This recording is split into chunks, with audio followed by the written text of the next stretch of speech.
Apakah beza antara tadabbur dan juga tafsir? Tafsir ni dia satu ilmu berkenaan dengan kita memahami makna-makna daripada ayat-ayat Al-Quran. So tafsir ni juga istilah daripada bahasa tu kita panggil sebagai al-fasru. Maksudnya kita menyingkap sesuatu. Sebagai contoh lah, kita nak bagi faham tafsir ni ialah contohnya traffic light. Traffic light waktu merah dia tak tulis pun dekat sini stop. Tapi kita tahu merah itu tanda berhenti, hijau tu tanda jalan. Itu maksudnya kita faham di sebalik tanda tu ada maksud dia. Iaitu hijau tu maksud dia berjalan, merah tu tanda berhenti. Walaupun dia tak ada tulis kat situ. So nak katanya tafsir kepada hijau ialah jalan, tafsir kepada merah ialah berhenti. So penafsiran pada Quran ialah kita memahami maksud-maksud yang ada dalam Al-Quran. So dia memerlukan disiplin yang panjang lah. Antaranya tentang ilmu bahasa Arab, ilmu nahwu, saraf, morfologi, ilmu berkenaan dengan ilmu balaghah, ilmu usul fiqh, akidah dan sebagainya. Dia bukan perkara yang mudah-mudah. Bila kita baca terjemahan, kita terus kata, oh ayat ni cerita pasal benda ni. Kita jangan bermudah-mudah dengan kita baca terjemahan dan kita rasa ayat ni cerita tentang perkara tu. Itu kita perlu ada disiplin dia, iaitu ada hak-hak Allah yang perlu kita penuhi. Sebab kadang-kadang ada ayat tu dia ada siyaqul ayat ataupun konteks ayat tu. Tapi sampai kepada kita, kadang-kadang kita faham dengan cara lain.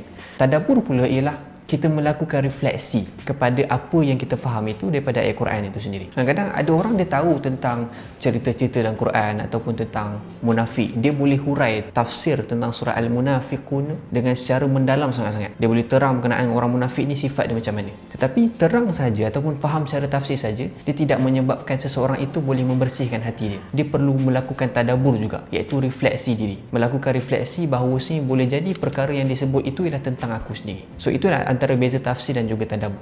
So tafsir dia membantu kepada tadabbur, tetapi kadang-kadang ada juga orang yang memahami tafsir tapi tidak melakukan tadabbur. So tadabbur ni satu proses yang sangat-sangat penting yang kadang-kadang kita terlepas pandang ataupun kita tidak lakukan ketika kita membaca Al-Quran. Kadang-kadang bila kita baca Quran, kita punya target ialah kita nak cepat khatam. Tak ada masalah, kita boleh kejar semuanya. Tetapi jangan sampai kita terlepas untuk kita melakukan tadabbur, iaitu melakukan refleksi diri. Itulah yang perkara yang penting bila kita baca Quran. Allah berfirman, afafala yatadabbaruna al-Quran am ala qulubin aqfaluha. Apakah mereka tidak melakukan tadabbur Al-Quran ataupun hati mereka tertutup? So kita kena sentiasa refleksi diri, sebab masalah yang kadang-kadang berlaku dia bukan sebab kita tak faham makna dalam Quran. Kadang sebahagian daripada kita faham makna dalam Quran, boleh hurai dengan panjang, kadang-kadang boleh hurai daripada 10 kitab tafsir, tapi kadang-kadang dia tetap melakukan kesilapan itu dan kadang-kadang dia yang melakukan kejahatan itu. Kenapa benda tu berlaku? Sebab dia boleh hurai 10 kitab tafsir, dia faham perkara tu tapi dia tak melakukan refleksi pada diri. So tadabbur tu ialah satu proses yang mana kita kena, kadang-kadang kita kena renung balik apa yang kita lakukan.